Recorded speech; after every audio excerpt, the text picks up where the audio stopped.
कसूर था मेरा कि मैं एक हिंदू लड़की हूँ और उनकी मम्मी को एक मुसलमान बहू चाहिए थी जो नमाज़ पढ़े, रोज़ा रखे, बीफ खाए, बीफ पकाए, हर चीज़ करे। अब जिस इंसान के लिए मैंने अपने फैमिली को, सब समाज के खिलाफ जाके 12 साल मैंने अपना दिया, मेरे 2 बच्चे हो गए, वो अचानक से रातों रात किसी और को घर ले आएगा, ये मेरे लिए हजम करना नामुमकिन था। और फ़नी बात ये भी है कि जिस घर में उसकी मम्मी आके रह रही थी, जिस घर में हम लोग सब रह रहे थे, उस घर का कीमत था 2 करोड़ 14 लाख, जिसमें से इमरान ने 1 करोड़ दिया था और 1 करोड़ मेरी नानी, 1 करोड़ 7-8 लाख इमरान ने दिया था और बाकी के 1 करोड़ मेरी नानी से उसने लोन के तहत लिया था। लोन उसने लिया था 2018 के अगस्त में और 2019 के जनवरी में मेरी नानी का डेथ हो गया। नमस्ते, मेरा नाम है प्रियंजलि न्योगी। मैं कोलकाता वेस्ट बंगाल से हूँ और मैं अली इमरान रम्ज़ विक्टर कांग्रेस पार्टी के जनरल सेक्रेटरी के वाइफ हूँ। आप यहाँ आज जो प्रेस कॉन्फ्रेंस हो रही है, आपने किस लिए करवाई? आप लोग को यहाँ बुलाने का आज मकसद यही है कि मेरे साथ इमरान ने जो जो गलत किया है, in every way, physically, emotionally, mentally, हर तरह से जो मेरे साथ जो ज़्यादती हुई है, टॉर्चर हुआ है, चीटिंग हुआ है मेरा प्रॉपर्टी को लेके, उन सब चीज़ों को आप लोग के सामने लाने के लिए आज आप लोग को बुलाई हूँ। आप लोग के साथ कुछ इम्पोर्टेंट चीज़ें विद एविडेंस शेयर करना चाहूँगी ताकि लोग जान सके कि इमरान बाहर में क्या है और घर के अंदर उसका असल रूप, असल चेहरा क्या है, वो घर में किस तरह टॉर्चर करता है या घर में किस तरह पेश आता है, उसका जो 2 फेसेस है कि बाहर राम और घर में रावण, इस चीज़ को आज लाइट डालने के लिए आप लोग के साथ आई हूँ। आपके साथ क्या क्या अन्याय हुआ है, आप ज़रा बताएं। देखिए, अन्याय की बात करें तो आपको शुरू से बताना चाहूँगी, मेरी शादी इमरान से हुई थी 2010 में 9 फरवरी। उसके पहले 1 ईयर का हमारा कोर्टशिप पीरियड था। तब मैं 18 साल की थी और वो 29 ईयर्स का था। शादी के टाइम हम में कोई रिलीजन को लेके कोई बात नहीं हुई थी, यही बात था कि तुम अपना धर्म पालन करो, हम अपना करेंगे।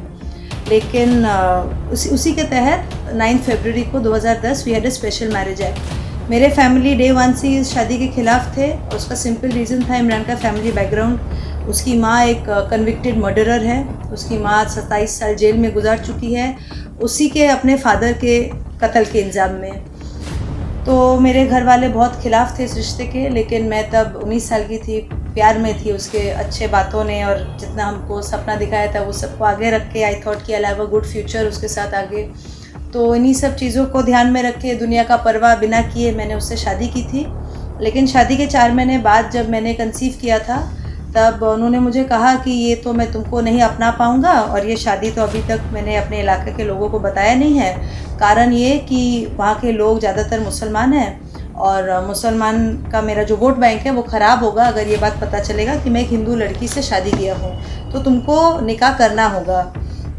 तब मेरे पास कोई ऑप्शन था नहीं क्योंकि घर वालों के ख़िलाफ़ जाके सबसे बगावत करके मैंने ये शादी की थी और यही मेरा पास एक ऑप्शन था। तो निकाह भी हुई हमारी 10 अगस्त 2010 को। निकाह के बाद उन्होंने अपने इलाका में कहा था कि वो एक मुसलमान लड़की से शादी किया है और उन्होंने मेरा जो पहला वोटर आईडी कार्ड था ये ज़ारा इमरान अली के नाम से बनाया। This is not my original name. 18 साल की थी, आपकी शादी हुई थी, उस टाइम पे भी आपके पास वोटर आईडी कार्ड होगा? नहीं, मेरे शादी में जब मैं 18 साल की थी तब तो मेरा क्लास 12 थी, मैंने पास की थी। तो कोर्ट से प्रूफ कैसे मिला आपको कि आप कोर्ट मैरिज किया आपने? I have my marriage certificate और मेरा ड्राइविंग लाइसेंस था, मेरा पैन कार्ड था, उसी के बेसिस को पे रख के मैंने कोर्ट मैरिज किया था।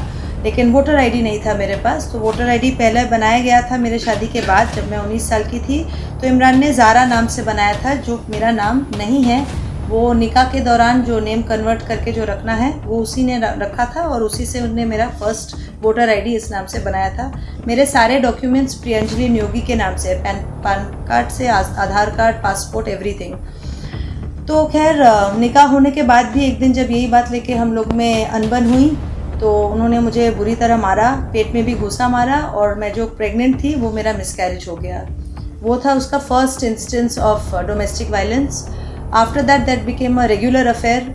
कोई भी छोटा मोटा बात पे अगर हस्बैंड वाइफ के बीच में जैसा तनाव होता ही है, तो उन्हीं सब चीज़ों को लेकर वो हमेशा अग्रेसिव रहते थे। जो इमरान को मैं शादी के पहले जो 1 साल का कोर्टशिप में जिसको जानती थी, धीरे धीरे वो कोई अलग ही इंसान पेश आ रहा था। बिकॉज़ उसका जो अग्रेसिव साइड है, उसका जो एक इम्पल्सिव साइड है, वो धीरे धीरे मेरे सामने आ रहा था। बट ऑलरेडी मैं घर छोड़ के आ चुकी थी। फिर मेरा बड़ा बेटा हुआ आहान इन 2013, फिर उसके बाद मेरा छोटा बेटा हुआ विहान 2016 में।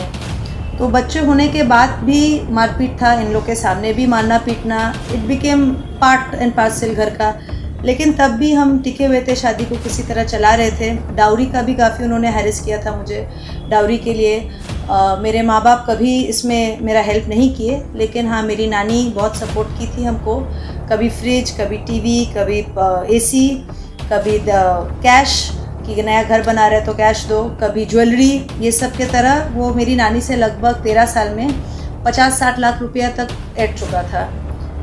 इन सब के बावजूद मेरे बच्चे होने के बाद मुझे धीरे धीरे वक्त के साथ पता चला कि वो जब दिल्ली आते हैं, बॉम्बे जाते हैं, कर्नाटका जाते हैं, उसके दूसरे जगह कुछ अफेयर्स चल रहे हैं, कुछ लड़कियों से मिलना जुलना। रात को 10 बजे से सुबह 3 बजे तक ही अक्सर उसके सारे मीटिंग्स होते थे। तो जब मैं इसको लेके भी सवाल उठाती थी तो उल्टा मुझे ही मारा धमकाया जाता था कि तुम क्या जानती हो नेता लोग का कैसा काम होता है, तुम क्या कोई पॉलिटिकल बैकग्राउंड की हो। तो सही बात है, मैं नहीं हूँ। तो इसी तरह थोड़ा रोकना चाहूँगी कि अभी जैसा आपने बोला कि आपको डाउरी के लिए परेशान करते थे, जब ऑलरेडी वो अच्छे पैसे वाले थे और ऑलरेडी पार्टी पॉलिटिकल पार्टी से थे, तो बैकग्राउंड भी मजबूत रहा उनका, तो उनको डाउरी लेने की क्या जरूरत पड़ी? देखिए, डाउरी एक ऐसी प्रथा है या एक ऐसा चीज़ है कि आदमी पे जब लालच आ जाए, जिसके पास जितना भी हो वो कम लगने लगता है। और in spite of having sufficient background, financial background, उसके बावजूद भी यहाँ तक कि मिक्सर, माइक्रोवेव तक का भी मांग रहता था उसका। तो आपकी जो फैमिली बैकग्राउंड है वो कैसा है? देखिए, मेरे फादर एक मरीन इंजीनियर है और मम्मी मेरी हाउसवाइफ है। तो मेरे फैमिली हमेशा सर्विस में रहे हैं एंड मिडिल क्लास कहने के लिए है। बट मेरी नानी एक सिंगल लेडी थी, तो उन्होंने जो भी स्ट्रगल करके अपने लाइफ में, शी डाइड जब वो 86 ईयर्स की थी, तो उन्होंने काफ़ी सारा इन्वेस्टमेंट्स अच्छे जगह किए थे, जिनका बेनिफिट उनके डेथ के बाद हमको, मम्मी को, मेरी मासी को काफ़ी मिला था। और इमरान का असल नज़र उसी पे था, क्योंकि उसको पता था कि नानी के सबसे बड़े नतनी हम ही थे और लाडली भी हम ही थे। जब भी वो डाउरी का मांग करता था, मम्मी पापा तो इनकार करते थे, लेकिन नानी ही लास्ट में कुछ ना कुछ हमेशा हमको देती थी। तो इसी चीज़ को ध्यान में रखते हुए इसके बाद भी जब घर में झगड़ा होता था और वो हमको मारता पीटता था, दूसरी औरतों को लेकर अगर हम बात, क्वेश्चंस उठाते थे, तो वो इस पर हमको मार पीट के चुप कराता था। तो किसी भी तरह हम तब भी थे, मेरे बच्चे छोटे थे, I didn't have any place to go. लेकिन उसकी माँ जब जेल से रिलीज़ हुई 2022 में, तब सब कुछ एक अलग मोड़ ले लिया। उसकी माँ का यही कसूर था मेरा कि मैं एक हिंदू लड़की हूँ और उनकी मम्मी को एक मुसलमान बहू चाहिए थी जो नमाज़ पढ़े, रोज़ा रखे, बीफ खाए, बीफ पकाए, हर चीज़ करे, जिस पे कहीं ना कहीं हम नाकामयाब थे। मेरा सिर्फ इतना सा कसूर के लिए इमरान का जिस लड़की से अफेयर चल रहा था, उसकी माँ ओपनली इस बात पर अग्री की कि हाँ, इमरान को दूसरा निकाह करना चाहिए और लाइफ में आगे बढ़ना चाहिए। अब जिस इंसान के लिए मैंने अपने फैमिली को, सब समाज के ख़िलाफ़ जाके 12 साल मैंने अपना दिया, मेरे 2 बच्चे हो गए, वो अचानक से रातों रात किसी और को घर ले आएगा, ये मेरे लिए हजम करना नामुमकिन था। और फ़नी बात ये भी है कि जिस घर में उसकी मम्मी आके रह रही थी, जिस घर में हम लोग सब रह रहे थे, उस घर का कीमत था 2 करोड़ 14 लाख, जिसमें से इमरान ने 1 करोड़ दिया था और 1 करोड़ मेरी नानी, 1 करोड़ 7-8 लाख इमरान ने दिया था और बाकी के 1 करोड़ मेरी नानी से उसने लोन के तहत लिया था। लोन उसने लिया था 2018 के अगस्त में और 2019 के जनवरी में मेरी नानी का डेथ हो गया। तो ये पैसा टेक्निकली मेरी मासी और मेरी मम्मी को उसे लौटाने का बात था, लेकिन जब वो लोग उसको कन्फ्रंट किए तो उसने साफ से मना कर दिया कि मैंने तो नानी से पैसा लिया था, नानी मर गई तो पैसा भी चला गया, मैं नहीं दूंगा। तो ऐसे घर वालों से मेरा रिश्ता ख़राब था, इसके चलते और भी ख़राब हो गया।